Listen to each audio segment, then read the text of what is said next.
people look at history as dry, boring pages. But there are books like this one, Stepping Out of the Herd, My Life in the Guyana Police Force by Seelall Persaud. Books like this, memoirs, biography and autobiographies, that will color that history and make it more pleasant reading. Welcome to Oral Tradition and another adventure in Guyanese literature. How we look at our history, how we perceive our history. We look at the book here, Stepping Out of the Herd, and we'll talk with the author. Welcome to the program Oral Tradition. Thank you, Mr. Persaud. Now, some people will see this book or look at this book differently, perceive this book differently. And I said earlier in the earlier conversation, that's good, right? Would you be accused of taking tales out of school by writing this book? Well, maybe, but it was intentional.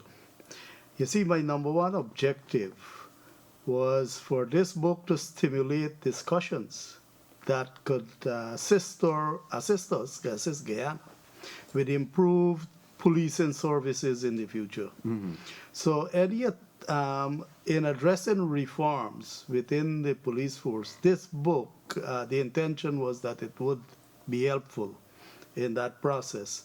And so I went into the internal dynamics of the organization, something which a whole lot of people don't know about. So reporters report on the outcome of investigations. They report on crimes and human impact on crimes and so on. But the organization itself, what are the issues that drives it? Why people behave the way they behave? Mm-hmm, mm-hmm, mm-hmm. And so I went into those kinds of dynamics that will be helpful in the process of reforms within the Guyana Police Force. And you did your research.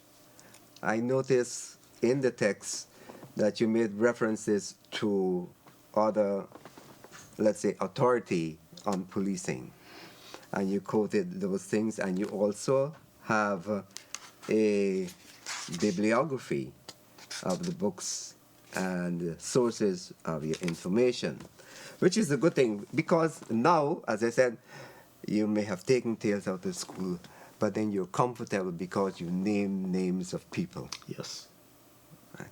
So we get a better picture of what's happening in the police force, and I think I'm not jumping the gun here, but I think it will go a long way in building or mending that relationship between the public and the police force. Especially if we look at, if we jump right down to the end of the book where you made some recommendations. Some of those recommendations, it means that it's something can be improved on. Yeah. And you pointed out some of those things. Yes. You like to talk about that now? Or? Certainly. And that is one of the reasons that I went back and researched the origins of policing in Guyana through to the establishment of the Guyana Police Force. And I clearly point out there why the police force was established, who the police force served, how they served those people. Yeah, the model of policing and whom it served. Yeah, and how they served them. So they serve elites by suppressing masses. When we became independent, there was the Constitution gave rights and freedoms to citizens. But to what extent did the police force recognize those? It is the police force is on the members of the force on the front line to give meaning to those things. And did they do that, or they continue to suppress people? So if you read through the book, you will answer those questions for yourselves. Did we take into consideration that there is a major, major change that came with independence? Or no? When technology developed, the World Wide Web came in the 1990s, and a whole range of that. To what extent did the police force assimilate those technology into their operations? I see a big debate in the news about tracking cell phones and so on. It becomes relevant. But if you read the book, then you get an understanding to what extent. Of course, I have had exposure in policing in the developed world. Yes. And I draw on those experiences and show what the third world reality is. Yeah. Small budgets, everything is constrained. I even wrote about times where we took statements as a young detective on the Ministry of Finance payroll sheets. After they finish, we turn at the back and take statements on that. Wow. But coming out, those realities. And still talk about members of the force finding adventure, finding, do what they have to do, what they were trained to do, and go out there. And over time, fresh blood, people retire, new ones come in and work in those conditions. I wrote about challenges and those hurdles, and so there's a long history of self-development in there as well. Right. So we'll talk about your story now. Yeah. All right, let's talk about your story. I noticed you like reading. Yes, and there was a culture. I read because the books were in the house. My father read, my brothers read, and so on, and the books were there, so I read. But that wasn't it. The money was hard to come by. So those books get exchanged throughout the village, for other books, and that's how you get. So when a new one comes in, everybody will eventually read that, but you have to have one to exchange to. Yeah. That was a good thing. Yeah. That was a good thing in the society, Yeah. community, yeah. Yeah. So now tell us about this transition from reading. But throughout this book, you talk about reading. Reading, you're buying the laws of Guyana, you're reading everything you can put your hands on police work and things like that. Tell us about the transition from reading to writing this book. I'll tell you what. After I retired, I tried with a few private sector engagements. And they weren't capital intensive, but they weren't successful. And maybe because of many reasons. This was 2018. The economy has been diving for a while. Yeah. And that itself was a barrier to new entrants. I targeted companies coming to Guyana because I understand the sluggishness of the public service. And I knew all the people, having served in the public service myself in the police force.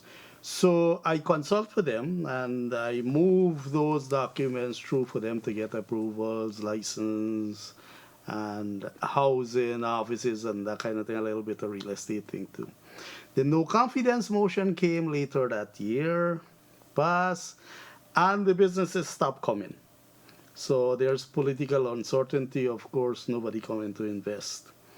And in 2019, I found myself in a situation with nothing to do. And I just can't take idleness.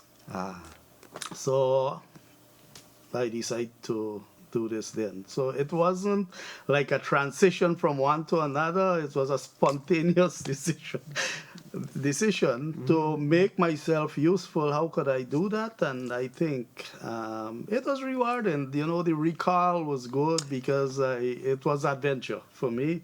And you go back through all those days and recognize all those people who help you along that journey, who you've worked with, and that kind of stuff. And then there was the pandemic. A lot of good things came out of the pandemic. Yeah, well, after in 2019, by the end of 2019, this book was in pretty good shape. And then the elections 2020, I wasn't so sure that I would have published. The dynamics there wasn't supportive to this kind you of talk work. about And when that you read the here, book, you'll right? know, Yeah. you know what I'm talking about. Yeah. So I waited until before I engaged publishing company. The company I engaged, the period that they take to publish a book is 8 months. Yeah. So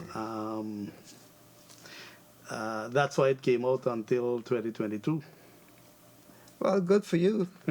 Congratulations and congratulations on coming at this time. I think definitely it will do a lot of good. It will do definitely a lot of good. You talk about being an introvert. Let's talk about this introvert becoming a leader of men. You talk about recall just now. Let's go back a little bit from whence you came to a new movement upwards. Yeah, it was a learning process, and it was a case of, at the end of it, you see clearly that there's no development in comfort zone. You have to challenge yourself. You have to get out of there. And for me, it was those appointments that I held during my career that exposes me to those kinds of things. I talk about the police officers conference. Basically, in the police force back in those days, recruit training and coming through, you listen, you retain or write, you don't ask too much questions. You don't question your superiors. Conformance to authority. That's the phrase. And and so right through, I recall at the police officers conference, the same thing. The senior people speak, the others listen. One of the biggest objectives of the conference is information sharing. So what has been done, what is planned. Where we going? Yes, yes, and which is very good. It's still pretty much that way, except that I think generation after generation, there's more participation in the discussions and so on. And so I was the most junior officers. I had the narcotics branch and was given opportunity by the crime chief, who was then Mr. Floyd McDonough, later became commissioner, to deliver the presentation at conference on narcotics. Yeah. And so that was one of the biggest leaps into public speaking. Of course, I have been engaged in being at the narcotics branch again with the international community. So there were law enforcement officers from the developed countries who were based in the regions and who were supporting the international fight against drugs. And that was an opportunity too, because I was appointed there in 1994. But the 1990s itself was a decade on the war against drugs. And so there were a lot of opportunities, exposure to training, joint investigations, and all these interaction, information sharing. Yeah, it really helped me. But I still am pretty much reserved, and I wouldn't go into the limelight unless I'm pushed there.